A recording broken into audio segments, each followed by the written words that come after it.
High বন্ধুরা, তো আবার আমি চলে এসেছি আজকে আমার দুপুরে রান্না নিয়ে।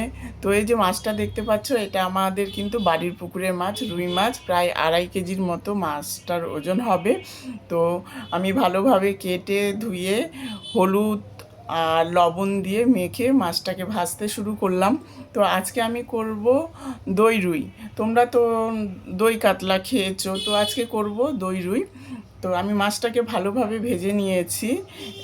ওপিট এপিট করে ভালোভাবে মাছটাকে ভেজে নিতে হবে। ওই তেলের মধ্যে আমি দিয়ে দিলাম একটা পেঁয়াজ, আর দিয়ে দিলাম কয়েকটা তেজপাতা আর একটা শুকনো লঙ্কা।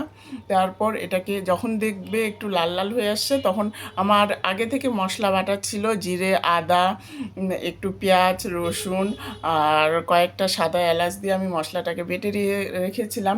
তো আমার মশলা কষা হয়ে গেল, দিয়ে দিলাম টমেটো বাটা, সামান্য একটু টমেটো বাটা দিয়ে দিলাম। টমেটো বাটা দিয়ে ভালোভাবে কষতে হবে। তারপর দিয়ে দিলাম পরিমাণ মতো লবণ, পরিমাণ মতো হলুদ।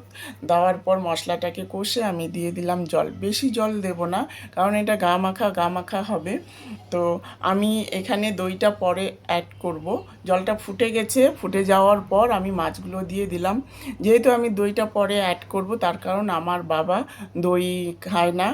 দই সবজির মধ্যে দই একদমই পছন্দ করে না। সেই জন্য আমি বাবার জন্য এক্সট্রাভাবে তুলে নিলাম দই দেওয়ার আগে। তুলে নেওয়ার পর আমাদের যেটুকু আছে, আমরা যেটুকু খাই, সেটাতে আমি দই দিয়ে দিলাম।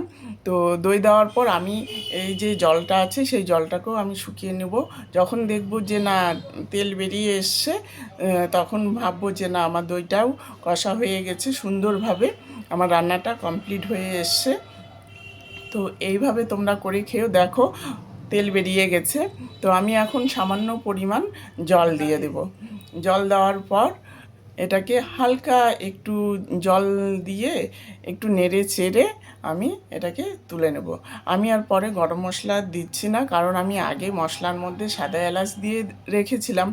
তো আমার দেখো কালারটা দেখো কি সুন্দর এসেছে একদম।